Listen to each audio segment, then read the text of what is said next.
என்ன பண்ணுறது? கோலம் போடுறதையும் இதை நினச்சி நம்ம என்ன பண்ண போகிறோம்? முத்துலட்சுமியின் வரலாறையும் நாகம்மாள் வரலாறையும் நீலாவதி அம்மையார் போன்ற வரலாறு தெரிஞ்சுக்கிறதுனா நம்ம இது பயன்படுங்கிறது தான். ஆக இந்த முத்துலட்சுமி தான் தமிழ்நாட்டில் தேவதாசி முறை ஒழிக்கப்பட வேண்டும் என்ற கடுமையாக போராடின மனுஷி. சாதியின் பேரால் பொட்டு கட்டி கோயிலில் இருந்து விடப்படுவார்கள் அந்த சமூகத்தை சார்ந்த பெண்கள். அதை கேட்டாலே அந்த மாதிரி ஒரு சமூகம் அனுபவிச்ச கொடுமை யாருமே பார்க்க முடியாது. அவங்கள திருமணமே பண்ண முடியாது. கோயிலுக்கு நேர்ந்து விடப்பட்டு விடுவாங்க. இதற்கு எதிராக 1900 துவக்கத்திலிருந்தே கடும் போராட்டங்கள் நடக்குது. இங்கே நீதி கட்சியை சேர்ந்தவங்க போராடுறாங்க, தந்தை பெரியார் ஒரு பக்கம் போராடுறாரு, ஆளுக்கு ஒரு பக்கம் போடுறாங்க, மூவாளூர் ராமமூர்த்தி அம்மையார் போராடுறாங்க. டே, ஒரு ஜாதியை மட்டும் ஏன்டா இப்படி பெண்களை படிக்க விடாம, வாழ விடாம, திருமணம் பண்ண விடாம இப்படி பண்றீங்க? யாருமே கேட்கல. சட்டமன்றத்திலையும் கூட இந்த பெண்கள் இதை நிறுத்திவிட்டால் எங்கள் கலைகளும் இதுவும் கெட்டு போயிடும் சொல்றதுக்கான ஆட்கள்லாம் இருந்தாங்க, நம்ம படிச்சிருக்கோம். ஆனால் 1947 தான் தேவதாசி ஒழிப்பு முறைங்கிற சட்டமே அமலுக்கு வருது.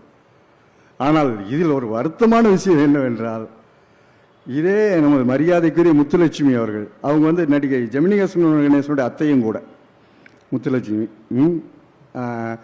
முத்துலட்சுமி அவர்கள் தனக்காக இப்படி ஒரு சுயமரியாதை இயக்கம் போராடிச்சு, தனக்காக பெரியார் ஒரு கிழமை அங்கிருந்து குரல் கொடுத்தானே, எவ்வளோ பேர் இதுக்காக நின்னானே அப்படின்னு நினைச்சும் கூட பார்க்கல. அவங்க சுயசரிதை எழுதும்போது அன்பிற்குரிய முத்துலட்சுமியினுடைய சுயசரிதியில் ஒரு இடத்தில் கூட தந்தை பெரியாரது பெயர் கிடையாது என்பதுதான் யதார்த்தம். ஆக எப்பவுமே இதுதான் நிலைமை. யார் போராடினவனோ அவங்க இருக்க மாட்டாங்க. இது இப்படி இருக்கும்போது தான் இதில் அதே மாதிரி முக்கியமானது நம்ம மூவாளூர் ராமமூர்த்தி அம்மையார். அவங்க தான் தாசிகள் மோசவலைன்னு சொல்லி ஒரு புத்தகம் எழுதுறாங்க. அது 1936 எழுதுறாங்க. அந்த சமூகத்தை சார்ந்த அந்த மனுஷி, அவங்க யாருமே திருமணம் பண்ணிக்கவே வரமாட்டாங்க. ஆக அந்த அளவுக்கான ஒரு போராட்டங்களை சந்தித்தான். நீங்கள் எம்ஆர் ராதாவுடைய ரத்த கண்ணீர் பார்த்தீங்கன்னா பார்த்துருப்பீங்க. நிறைய பேர் ரத்த கண்ணீர் பார்க்காதவங்களே இருக்க மாட்டாங்க. அந்த ராதாவுடைய குசும்பும் லொல்லும் நல்லா இருக்கும். மாப்பிள்ள ராகுவும் சேதுவும் நாளைக்கு சந்திக்கிறாங்க சாந்தி முகூர்த்தத்தை.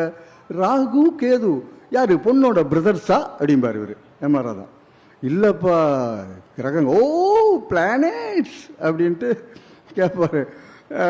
ராதா சொல்லும் போதே அவ்வளவு நல்லா இருக்கும். இப்போ அங்கே கல்யாணமாகி பொண்டாட்டி கூட இல்லாமல் அந்த நேரத்தில் அந்த காந்தாங்கிற இன்னொரு பொட்டுக்கட்டி அவருக்கு இன்னொரு பெண் வீட்டுக்காக போறக்கா துடிச்சிட்டு இருப்பாரு.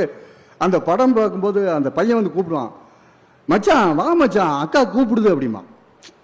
ஆனால் எனக்கு அது என்னமோ ஒரு சினிமாவுக்காக எடுத்தா நான் நினச்சிட்டு இருந்தேன்.